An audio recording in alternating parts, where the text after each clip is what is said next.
Hey, this is Tony Robbins. Listen, thanks for joining me for this podcast. My entire passion in life is helping people to create an extraordinary quality of life. That means life on your terms. And one of my obsessions for the last 38 years has been business. And the reason is because most of us spend more time in our work and our business than we do with our children even, than we do with a spouse, a boyfriend, a girlfriend, or those that we love. A business becomes an extension of a person's identity. And so I found that if you can help someone transform their business, to a great extent, you transform their life, because it's the place that causes them to grow and expand and to find a way to add value. And my passion for business is really simple. I love seeing people take control of their own lives and create the life that they deserve by finding a way to do more for other people than anyone else does. So this podcast has one purpose: to truly help you create business breakthroughs, the psychological insights that can get you to go to the next level. Anything that's usually a chokehold on the growth of your business, 80% of that is the psychology of the owner, and 20% are the mechanics or the strategies. And I'm a strategist, and this podcast will have both. I'm going to share with you some of the best insights and strategies that I'm aware of in the field. But if you're going to really make progress, it's going to take more than just information or listening to podcasts. It's going to require some real change. And everybody wants things to be better, but nobody wants the change. If you really want to take control, if you want to make real progress, then let's begin the journey with this business podcast now. Netflix, Starbucks, Apple, Amazon, Costco. What do these companies all have in common? Strategic innovation. All of these companies rewrote the rules for competition within their industry. They found unique ways to provide more value than anyone else, and that's why they're dominating. But strategic innovation is different than constant, never-ending improvement. While you can't run a successful business without making improvements, it's strategic innovation that will help you reshape the landscape of your business and, ultimately, take over your entire industry. Because the market will always be searching for something new. And you, not your competitor, must be the one to give it to them. You must always be looking for ways to create something more, new, or better than what currently exists. Consumers are no longer impressed with any one new feature or service for very long.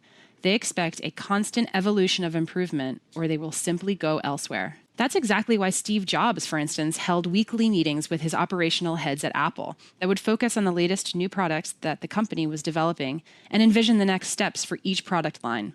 Apple was absolutely committed to strategic innovation, and they redefined each market they entered by creating brilliant products that put the competition to shame.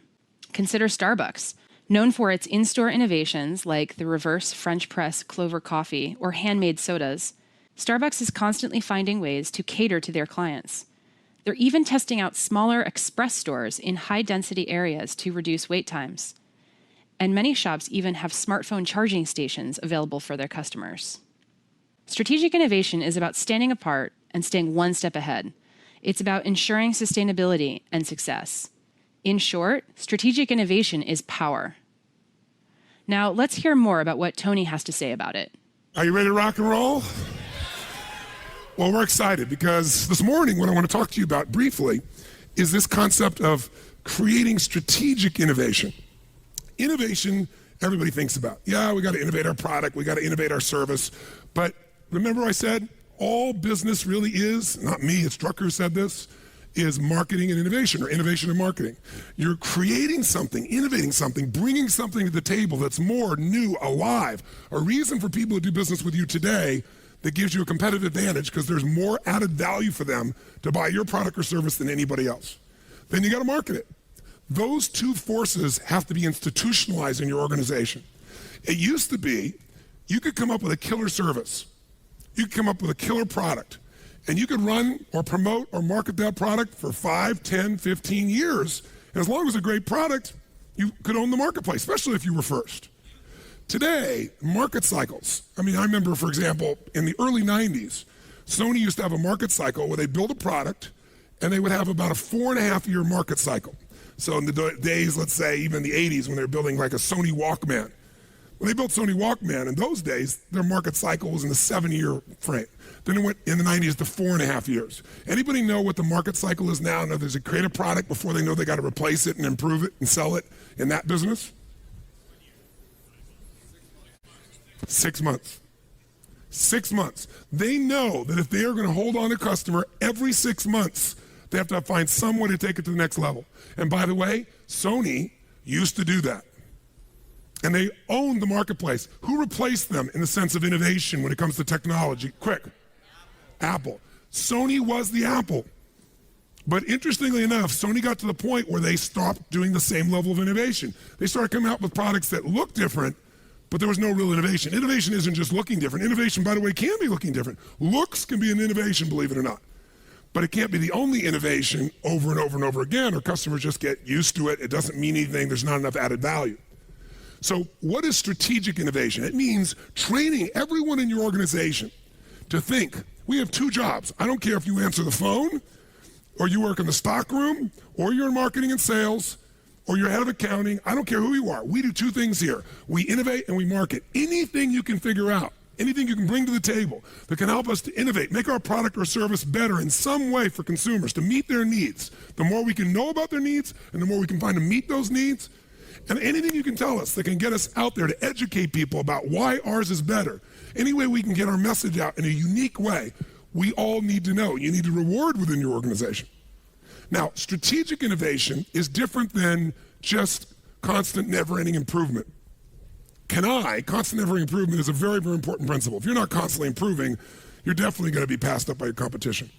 But if you're thinking about strategic innovation, what it really means to me is rewriting the rules for competition within an industry, within an area. When you change how people compete, when you change the rules, you take over that industry. You shift completely the game.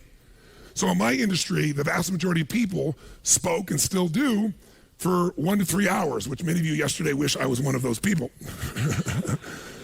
But that's usually it, because what it was is about inspiration, right? It's inspire people. And what happened for me is 90% of them are an hour or 90 minutes. And I was like, it's wonderful. That's a useful tool. But, inspiration is like motivation. Motivation's nice, and it's like a bath. It doesn't last, but you still take a bath every day. But my view was, how do I get people into immersion? How do I put people in an experience where their life really changes? And so I changed the game, and people never even considered saying, we're going to do 3 or 4 days and nights where you're going to go 50 hours. No one will sit there. They won't sit for a 3-hour movie that someone spent $200 million on. But I changed the game. I changed the rules, because once people got the result, even if in the beginning it was tough on them, by the end, the level of transformation was so huge, it changed the rules, it changed the game, it changed the size, it gave me a brand, it let me dominate an industry. Because when people walk up to me throughout my life, the number one phrase, you can see me anywhere in the world, dozen times a day, not in a seminar, just walking around, is, oh my God, Tony Robbins, you changed my life. It's like, I always say, you changed, but thanks for the credit, I'm glad I helped. But they'll say that like clockwork, every single time. That's different than I like your product. That's different than I enjoyed your seminar. You changed my life. That changes the rules for competition. That created a different way of competing. Now, I didn't do it to compete. I did it because my passion was, I love people, and I don't want them just to be inspired for the moment. I want to make sure they really have the tools, the skills, the ability, the shift that creates a lasting change in their life. And I wouldn't settle for anything less. So you don't have to do it to compete. You strategically innovate because you're obsessed with meeting the needs of your clients. That's the difference. Now, who's done this? Well, Sony did it in a really simple way. Sony didn't come and say, let's do some research and let's figure out what product people need next. Because when they came out with a Sony Walkman, the entire focus in the music business was on making things what? Bigger or smaller? No, when they came out with Sony Walkman, the entire industry is about making things bigger speakers, bigger woofers, bigger everything. Nobody was asking for smaller. Bigger equaled better, bigger equaled more money, bigger equals more status. So what these people did is they innovated strategically. It's the ability to reinvent the basis of competition within an existing industry or invent an entirely new industry. That's what Sony did. Morita said, wouldn't it be wonderful if you could have the same quality of music that when you're sitting here in your chair with these giant speakers when you're walking around? He did not get that from a focus group. He did not get that by someone telling him. He just tried to figure out, what do people need that they don't even know they need? That's a different game. That's when you start to reinvent things. Otherwise, you're just an extension of everything else. What do they really need they don't even know they need? He really walked around, he talked to people, and they talked about how much they love music and so forth, and he just thought, gosh, people are traveling more and more, people are mobile more and more. I'm gonna come up with this idea. And so now, we think of a Walkman, it's like this ancient dinosaur, right? This giant thing in your hand. compared to this little tiny, the newest iPod they've got that, is like the size of your fingertip. But the point of the matter is he created the industry. Now, Sony eventually lost out to Apple for a lot of reasons, and most of them are strategic innovation that Apple did and Sony stopped doing. It's that simple. So they're a perfect example of that process. So think of it this way. If you and I are going to really be effective, the secret is don't just improve, change the rules of the game. Change the rules of the game. You do that, the game changes overnight, and I'll give you an example most of you probably make use of. Starbucks. Did Starbucks change the rules of what a coffee shop was, yes or no? A little or completely? What was a coffee shop before Starbucks? It was a place that you got coffee and what else? What else? Yeah, you got bacon and eggs and sausage and, you name it, pancakes. That was a coffee shop. True? And people got their coffee. What they did is they came along and they said, you know what? People, I notice, the world's changing. People used to go after work to the bar, and they don't go to the bar before work. It's like people need a place to go between work and home to decompress before they deal with what's at home. And they said, they want to be social sometimes they want to be by themselves. And then this man didn't even create this, right? How did Howard find or come up with Starbucks? He went overseas, he was in Italy, and he saw these little coffee shops, these little bistros, and he was like, wow, I think that could work. All he did was model it and come bring it here. But he changed the game of competition. He wasn't competing with Denny's. He wasn't competing with these normal coffee shops. He was this high-end, super expensive. You got an identity by going there. You got a social experience by going there. You had a place to be able to go between your life to decompress. He changed the entire rules of competition. And by the way, he was first. The first one not to ever make one. The first one to get in consumers' hearts and minds. And once he was first, there are a bunch of people that try to copy it. They might even have better coffee. But once they're first as a brand, he innovated first and he branded first, and they own the market. And by the way, how much have they grown? How many stores did they have in 1998? 100 stores. How many do they have now? Last year, they ended with 15,000 stores in 10 years. That's what happens when you strategically innovate. He could never have made a coffee and made his product better and then sold and grown like that. The reason he grew like that is he created a whole new category that he was the leader in.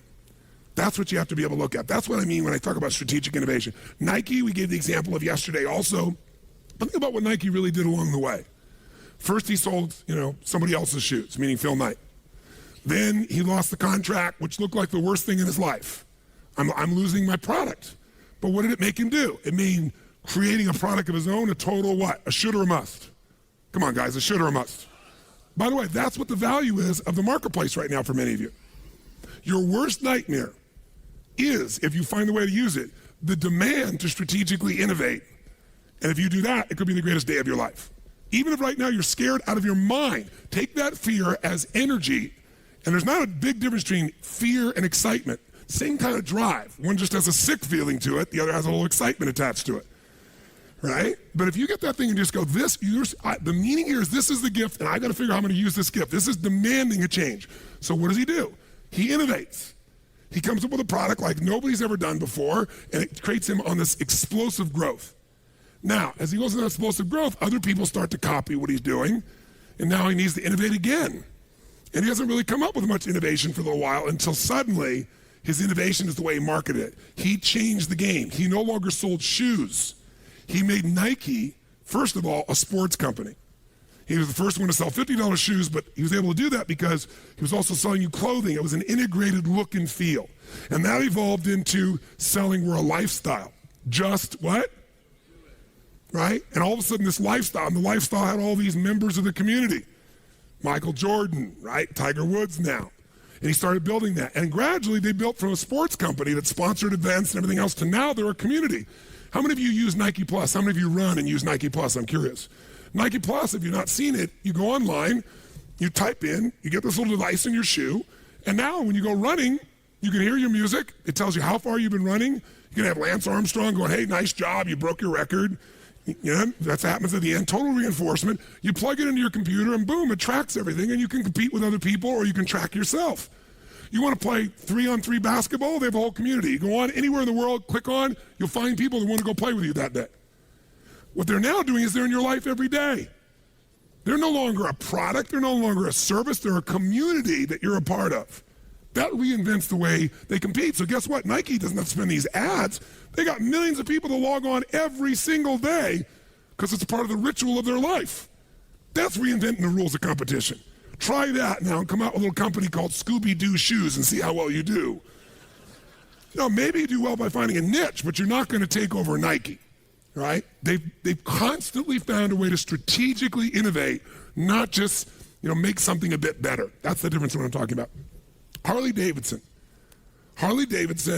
after, before World War II, after World War II, rather, became this giant, incredible, arm of marketing. Because all these guys, that were GIs came back from World War II and they'd driven these Harleys and they wanted a Harley. And a lot of them wanted an identity for themselves, that they were still a badass and they weren't coming back to just being a normal person. And they built a culture. And that culture became very loyal. And that culture was promoted in movies and it was an identity, right? Born to be wild, this crazy, outrageous person who's totally independent, owns himself, is tough as nails, totally masculine. Now, they went through this tremendous growth period, and then all of a sudden, in the 80s, the Japanese started building much better bikes. Lighter, faster, cheaper, stronger, and Harley started to just drop through the absolute floor. Harley was on the verge of bankruptcy after being around since the earliest days of motorcycles. And what turned them around? Strategic innovation. Somebody came in, the new management team, leadership team, the CEO gets a lot of credit, but it was really a team. And they said, you know what? If we're going to innovate, we got to say, what business are we really in? That's another way you can find how to innovate. You keep thinking you know what business you're in. You think you're the person that builds casinos. That's only one way of looking at your business. There's a much broader version of what business you're in. And they started looking around and saying, who are our customers really? What do our customers really buy from us? Are they buying a motorcycle? No. They're buying an icon. They're buying an identity. They're buying legacy. I mean, these are not just bikes, these are legends. And gradually, they began to realize what we really sell at this stage, we've been around so long, we're really selling a heritage. We're selling a legacy. We're selling a lifestyle. We're selling a way to live. We're really selling nostalgia, a mindset, because baby boomers, they found, guess who buys the most number of motorcycles? What age today do you think?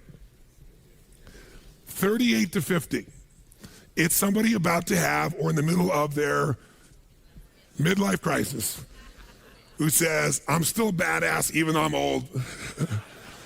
And they began to realize that's where 80% of these motorcycles are sold. So they said, here's what we're going to do.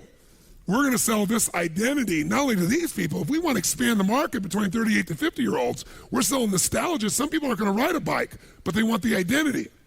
And guess how they grew their business like crazy and expanded all their marketing, started selling all the clothing like crazy. The market became create an identity. So I can remember, I never rode a motorcycle. Growing up, one of my cousins, was on a motorcycle. We had no money, so I couldn't afford one. But also, he actually crushed his leg and had stunted growth, one leg shorter and longer than the other. So I never went on a motorcycle. So I learned to fly helicopters later on in life and things like that. And that was my idea of really kick-ass flying. And then I meet Sage, and she says, do you ride a motorcycle? And I go, no. And she goes, oh.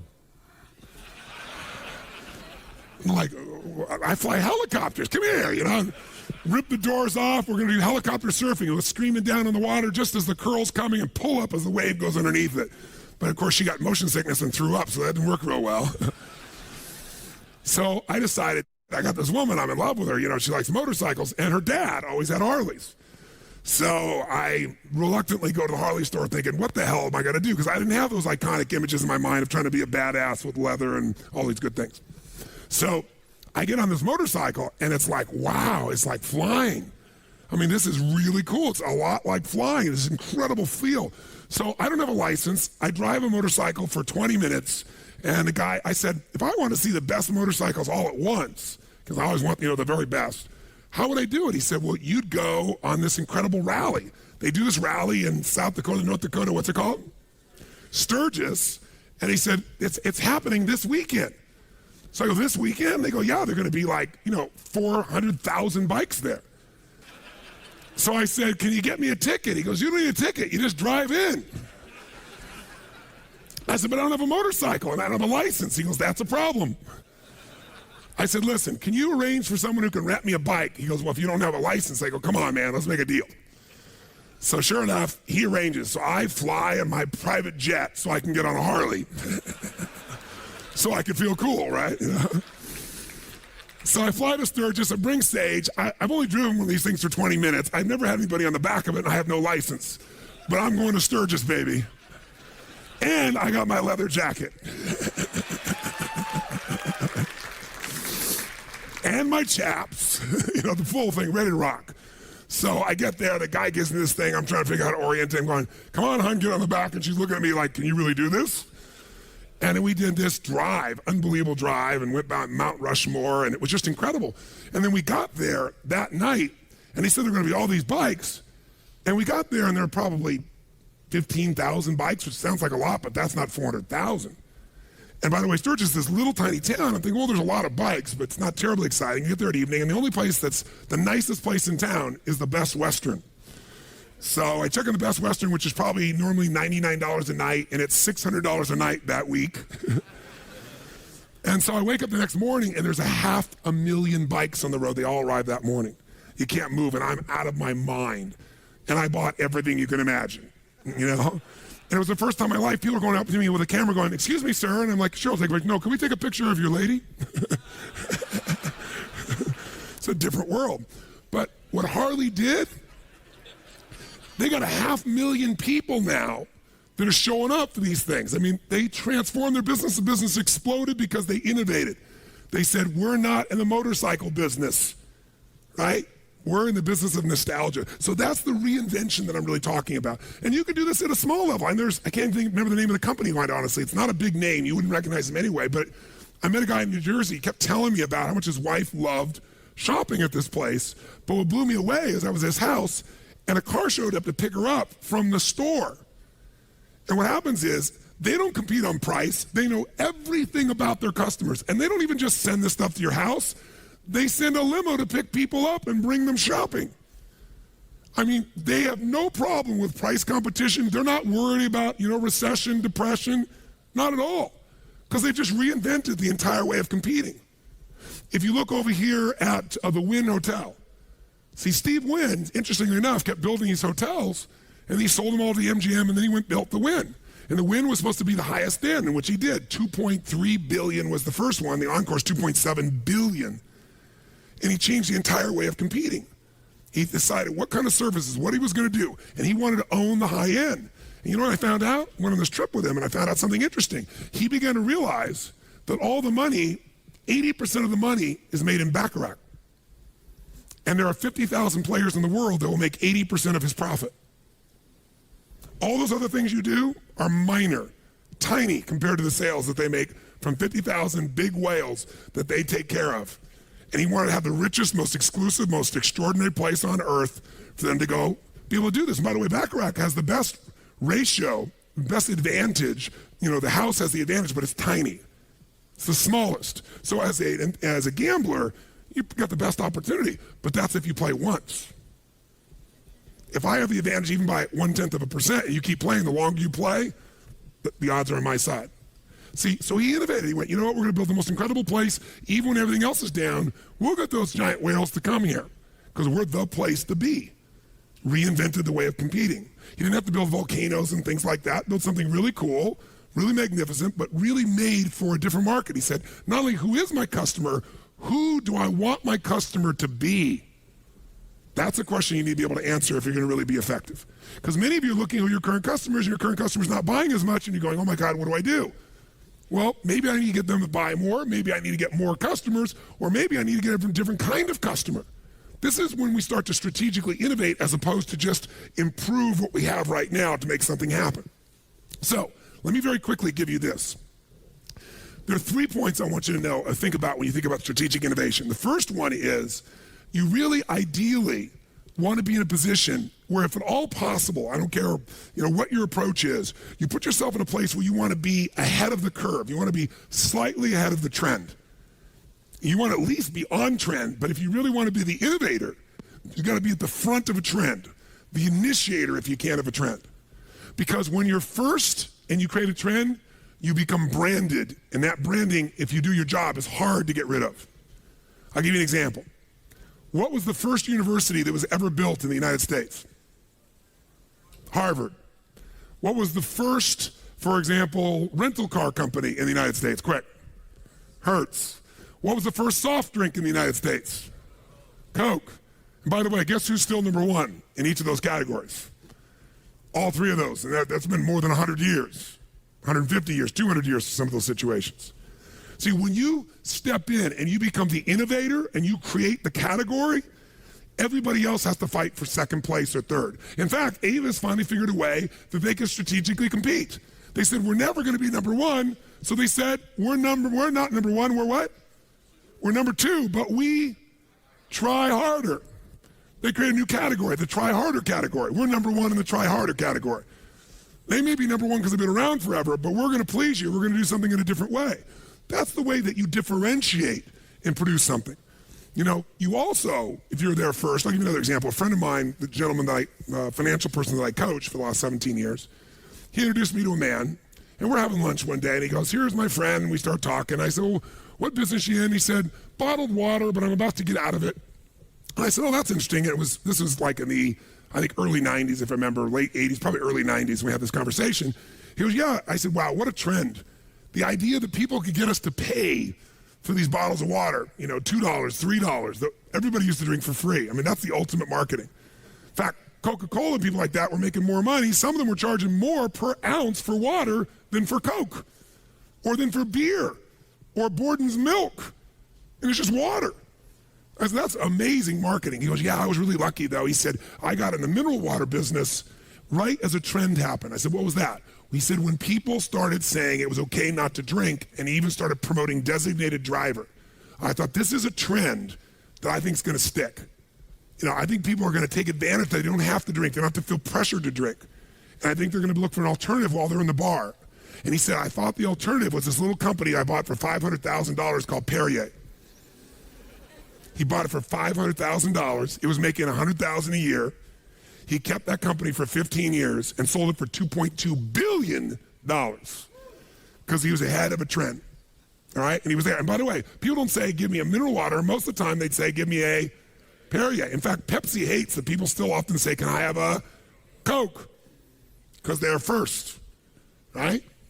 And so in any industry, you can do that. You know, in my industry, the greatest compliment I get is speakers come up and say to me, you know, gosh, you know, guess what? I had these people tell me, you know, you remind me of Tony Robbins.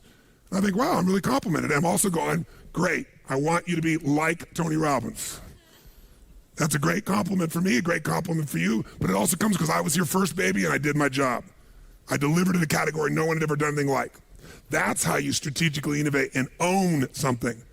See, you got two choices. Try to go sell everybody, or have people, when they think of the best, they think of something they want, and they think of the best, they think of you. Very, very different game. Very, very different approach. Now, you want to be first ideally, but if you can avoid it, you don't want to be the ultimate pioneer in some businesses, because the pioneer, the Indians usually put arrows in their back. So it's nice to know the trend is real if possible. It's not always possible, but ideally near the lead. The other thing you want to do ideally is get in a game with infinite upside. Get in a game with infinite upside. If you're going to strategically innovate and you're going to create this new product, this new service, this new approach to things, you don't want to be in a situation where you spend all this time and energy and create something new that has a limited amount of upside. It's going to have a 3-month upside, a 6-month upside, or people can only do so much. Now, I didn't do this because I didn't enter a business and go, where can I go get the largest margin possible as a business owner? This was my mission. So I didn't do that. I didn't go, where do I do a business that I can go sell for 10 times, 20 times, 30 times? Where am I going to get the largest multiple? I didn't do that. I didn't look for infinite upside. In my case, it was just driven by wanting to serve.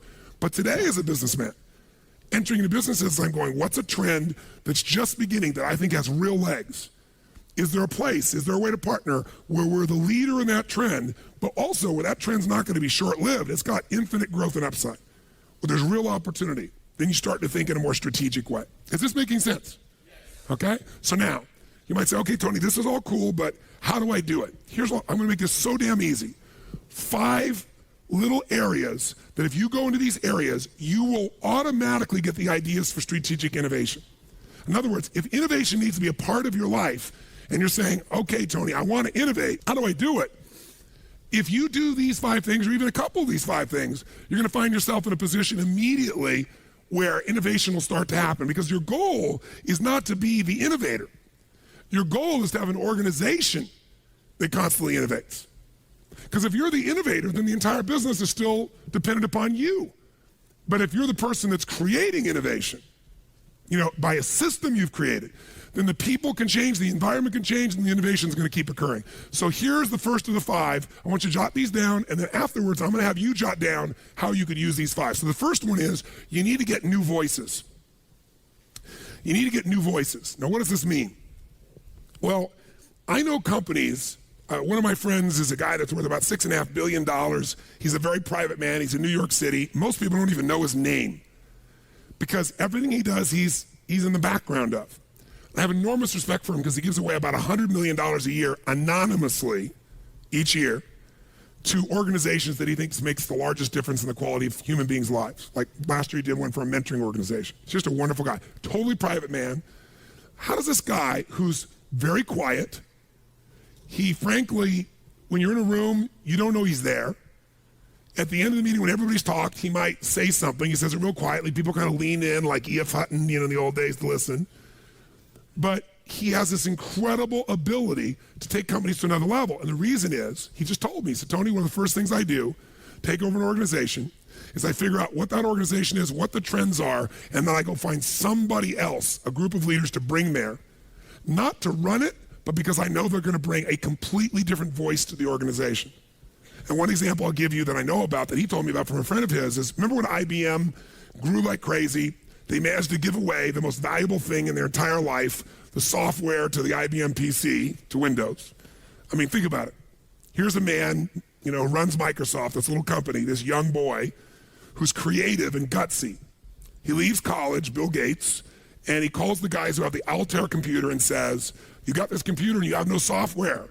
I've written software for it, which, by the way, he hadn't written one line of code, and he didn't even have access to an Altair computer. He just believed he could. And he sold them. And they got together and started writing code, and he figured out how to do it. He got the thing going. And then what was his big breakthrough? Did he write MS-DOS? No. How did he get MS-DOS? Someone tell me. MS-DOS, which is the basis of making all his money. Before he copied Apple's Windows, it was MS-DOS. He bought it. How much? Anybody know? $50,000 he bought MS-DOS. Then went to IBM and licensed with IBM to have it be the exclusive software for all their computers, and then for when everybody knocked off IBM PCs, clones, became the basis of that. Just think about that, because most of you think of him, you think of this incredible coding genius, which he is, but he made all his money basically just by finding a way to reinvent the rules for competition. He let IBM sell everybody razors, and he sold the razor blades. And so IBM didn't make much money. In fact, IBM at one point, you remember, they were in deep, deep, deep trouble. And they brought in a series of new CEOs to turn things around. And they brought in I don't know how to pronounce his name. It was Gestetner, the gentleman who came in, who was like the major turnaround guy. What's his name? Gertner, thank you. And Gertner comes in, and sure enough, when Gertner came in, the first thing Gertner did, it was brilliant, is he realized that for IBM to change, somebody interviewed him in an article, and this is where I saw it, and they said, will IBM be able to turn things around? Will they be able to come back? Will they be able to become a force in computers or computer services or anything of that nature? And he said, I had the same question when I came on board. And he said, here's how I addressed it. I asked the question of our executive team, our leadership team, our management team, our marketing team. I said this: how many people do we have under the age of 40 who are based on the West Coast and Northern California on our core teams? That was the only question he asked. And they went, none. He said, and the answer is, we will fail. He said, because 85% of the innovation that's happening in the world is coming from the location called Silicon Valley in Northern California, and it's by people under the age of 40. What we have to do right now, if we're going to transform this company and innovate, is we need new voices. We need people who have a completely different voice. They have a completely different life experience. They will naturally cause us to what? Innovate. But we can't do this if we're like going to visit them once in a while. Proximity is power. Whenever you're around something day in and day out, it's going to have an impact on you. And you need to go get new voices. So my friend that I told you about from New York, what he's constantly doing is each year, even in companies he owns, he deliberately brings in some new key executives constantly, if for no other reason, but make sure he gets new voices. New voices will cause innovation to occur. It'll happen very, very rapidly for you. Here's the second way or place you can get innovation. New questions. New questions give you new what, my friends? Answers. See, a lot of times, you're starting out with a presupposition. Like last night when the gentleman raised his hand again and, came over to me initially and said, well, how do I do this when it's impossible? How do I do this when no one is buying right now casinos, not building casinos? How do I? Presuppositions. His question guaranteed he couldn't come up with an answer. The quality of your question creates the quality of your answer. So I'll give you one example that's real fast, and then you can think of some of your own ideas here. New questions would be Bill Gates. I was talking with some people that knew Bill Gates, and I was trying to dig underneath, and some of you have been to my programs. Who's been to Date with Destiny? Anybody here been to Date with Destiny? Wow, quite a few. So you've been to Date with Destiny. All of us as human beings are controlled by what we focus on. Whatever you focus on, you're going to feel it, even if it's not true. So if you focus on the world's ending and you imagine the whole world's going to come to an end, we're never going to ever be in happy times again, you see it, you imagine it, you focus on it, you're going to feel it. But what controls our focus more than anything else is questions. Because if somebody asks you a question, even if you don't want to answer it, if you keep asking that person, just to understand what you're saying, they have to imagine it. They have to go in their head. They have to change what they focus on. Well, human beings tend to have what I call a primary question. One question you ask more often than anything else on earth. And you ask it subconsciously all the time. And people who through Date with Destiny discover it. And it's why some people, for example, might go out in life and they make all these great changes and it never lasts. Because the primary question they have is, why do I always screw things up? And it's an unconscious question. Why can't I succeed or sustain success? Or how do I make everybody happy all the time? Ain't gonna happen. But see, they're constantly asking a question that's unanswerable or moves them in a negative location. You change that question and you change what they focus on, their whole life changes. So if they change the question to, how can I appreciate even more all the gifts God's giving me right now? And that becomes a primary question. They walk around in gratitude all the time subconsciously. So questions control the way we think. Whenever you see someone successful and they come up with a new answer, it's because they asked a new question. What question did Bill Gates ask that was different than other people building software? He did not ask the question of himself and his team, how can we build better software? Here's the question he asked, the exact question he asked, because it repeated me again and again by people on his core partnership and team. He said, how can I become the intelligence that runs all computers worldwide? How can I become the intelligence that runs all computers worldwide? And when he asked that, he realized all computers have one thing in common, and that is if we're going to have computers being able to communicate to each other, we're going to have common software. The hardware may be different, it's the software, and that's why he got that. By the way, that question is also why he was late to the internet. Because the internet's not about controlling computers. It's a different question with a different answer about networking. So you got to ask yourself, what are some new questions? Because new questions, by the way, will start new conversations. And if you do it with new people, with new voices, innovation is going to go crazy. And it's going to be institutionalized. Third question, or third new thing for you is new perspectives. New perspectives only happen if you get yourself in a new environment. There's a company called Nokia. Many of you know. Who's got a Nokia phone in this room? I'm curious. Now look at this group of hands. Nokia was dominating the marketplace prior to the iPhone, complete domination of the marketplace for many, many years. Nokia was not a dominant source. Where is Nokia based? Who knows? Yeah, it's in a very, very cold, dark place in Scandinavia on the edge of the Adriatic Sea, and they were trying to figure out what customers wanted by working with engineers who are working there in Finland. And guess what? They weren't doing so well. But somebody in the group got smart and said, you know what? We keep making more and more technical phones, and we keep innovating the technology like they used to do with VCRs when all of us were kids. And they made so much innovation, you didn't use any of it. So he said, you know what we got to do? If we're going to really innovate, we got to know what our customers want. But the customers we want, who do we want our customers to be? We want our customers to be leading edge people. We want the kind of people that influence other people, because people today don't just want a phone, they want an identity. They want to feel different. So they sent their engineers, these guys that are not marketing guys, because they knew they kept telling them change this, but they couldn't do it. They sent them to 3 places in the world: King's Cross, Australia, the east of London, and Venice, California. And they said, go live there for 6 months, interact with as many human beings and customers as you can, and then come back and we're going to redesign our phones. And you know what they all did? They all came back and they found the most important changes they could possibly make to the phone. And guess what it was? Color. Same thing that they did with Apple originally. They came out with the first ones with a red phone and a purple phone, and then a way in which you could print out off of your computer a cover for your phone. And then they came up with ringtones. So you could have a special, unique identity. That's what the engineers end up coming with because they were given a new perspective. Again, proximity to the customer in a radically different environment automatically created new answers for them or new innovations for them. And then fourthly, new passions. New passions, listen, when you're passionate, don't you tend to innovate by your own nature? Because you're doing something you love, you're doing something you're excited about. And probably the best example of passion driving a company is Virgin with Richard Branson. Most of what Richard has created in his companies was something that he experienced, a product, service that he experienced and disliked immensely, and said, this is what I'd want. And he was totally passionate about it. From where you get to stay when you go at the, to the airport and you're transitioning, he said, I want a place where I can play pool. I want a place where there's a swimming pool. I want to be able to have, massage. I want some great drinks. And so he reinvented it. I want to have a bar on the plane. I mean, that's what he did. Everything he's done, all the innovation that has set him apart has been because he's thought about something that he's so passionate about that if he had it, it would have lighted him up like a Christmas tree. And he felt that he's a representative of a generation, and he really is. And he's done incredibly well.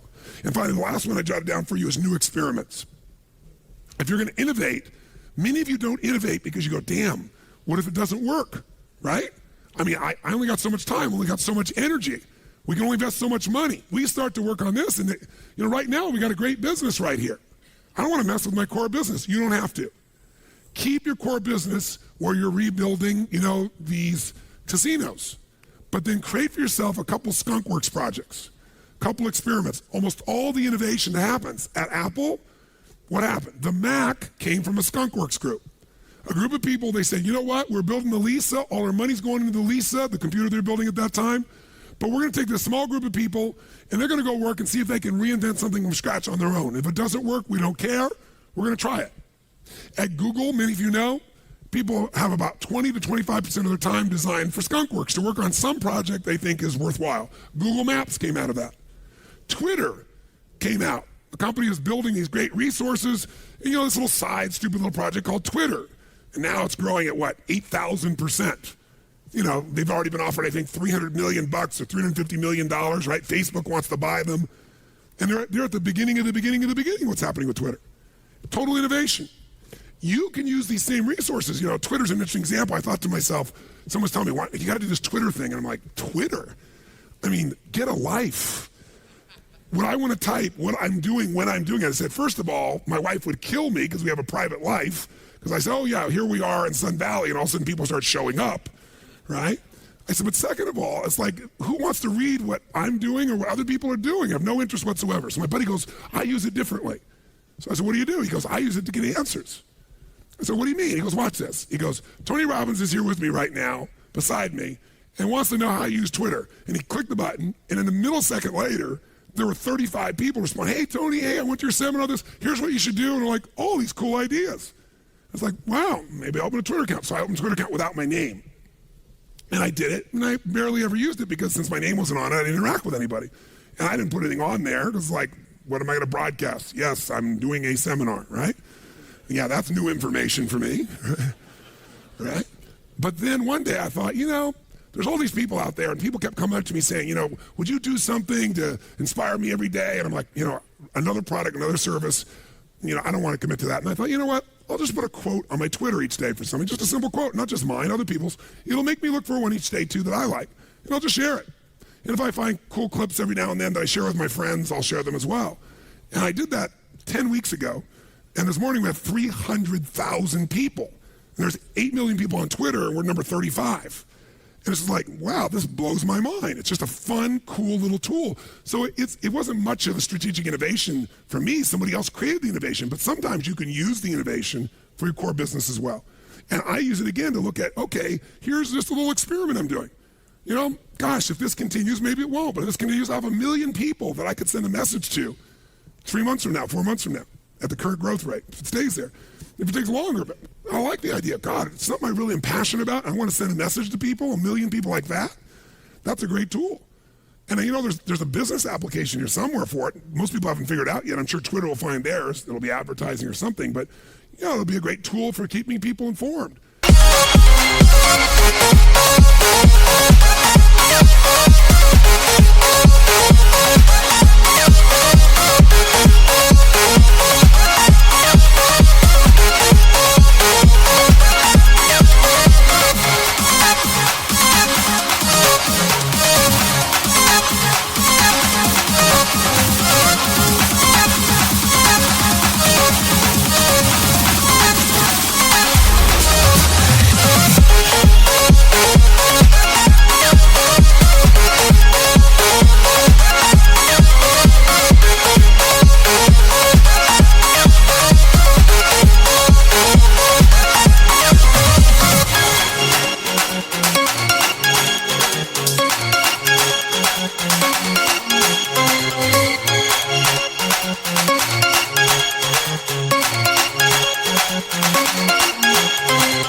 And what's great is I actually read them all, but I have to respond to them all. It's like email, oh my God, another 300 messages.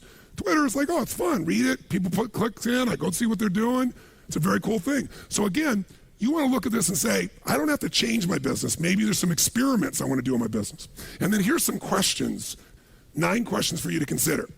And here's what they are, just I'll read them out for you real quick. What business are we what? Really in? That's a question you got to keep asking yourself. Why are we really successful? Many of you think you're successful for one reason, but you're successful for something completely different. It's worth taking the time with your team to ask this question. Who is our customer what? Really? Or who does our customer really need to be in the next 5 years? If you're going to start a business today from scratch and maximize impact, leverage, and profitability, what would you do? Some of you, you may be starting a business within your business to compete in this new world. What distribution channels are we not maximizing or using? What technology are we not using or maximizing? That's why I mentioned Twitter to you. What identity do you want people to associate to your business? Who do they become by doing business with you? And if you were going to create another industry from scratch, if you were going to create an industry within your industry or somewhere else, what would it be? So here's what I'd like you to do. Let's just take 5 minutes, literally, to brainstorm. How are you going to get new voices into your business? By the way, do you have to hire somebody for them to be your new voice? Yes or no? So if you're a brand new, you're an army of 1 or 2 or 3 or 10, you could go get people. You can do it through a variety of sources. You can do focus groups. You can sit with a group of friends. You can get a group of your customers. You could use a service like Twitter. You could do all kinds of things. How are you going to get new voices? But be specific. What kind of voices do you want to get? Who would help you innovate? What kind of person could you bring to the table? Ideally, somebody on your team. But also, where could you get new voices? What are some new questions that you need to ask? I gave you these 9 as a sampling. But what are some questions you need to ask to innovate in your business? Where could you...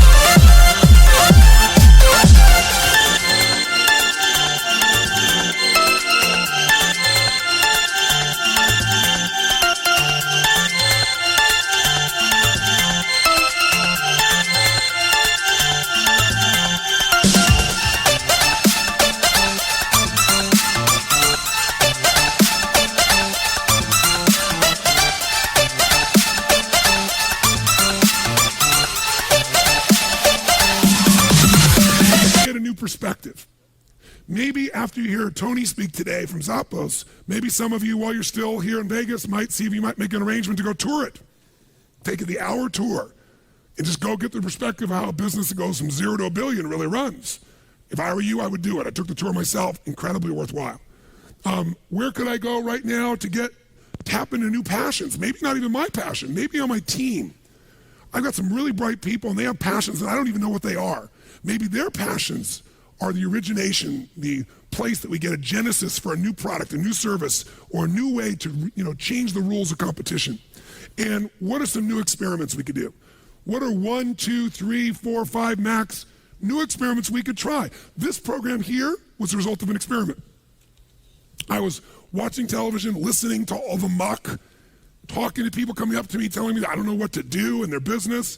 And then I saw the figure, and I'd known it intellectually in the back of my head, but it emotionally hit me. 70% of all new jobs are created by small businesses. I picked up the phone immediately. I called my office and I said, you know what we're going to do? I want to coach 50 business people who have small businesses, 0 to 100 million. I want a variety. $100 million businesses, 50, 10, 5, just starting their business. And I said, I want to coach them for 90 days. And I said, we'll make it really easy. I'll do some kind of immersion. So we did a version like this. Instead of 5 days, we did it in a day and a half. So I basically killed everyone. And I said, then we're going to work online twice a month for about an hour and a half. And I'll keep taking different pieces of information, refine it. And I said, we're going to transform their lives. And we're going to create a system that once we have that system, it won't be limited to me and my throat. It'll be something that people can do in immersion on their own over and over again so they get the training effect. And I said, and we'll find the right partner, we'll market it together, we're looking for ways of transforming the business. We won't just teach them, we'll give them tools. So we'll team up and partner with the right people. And all this came out of being stimulated by something I'm passionate to make a difference in and doing an experiment. And then I got some new questions, some new voices, and now we're laying the foundation here this week for something that we're going to be launching that I think will be as big as anything we've done in any of our other companies.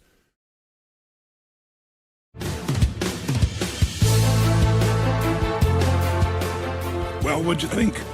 Listen, the purpose of a podcast like this is not just to inform, not just to educate you, but get you to take some action.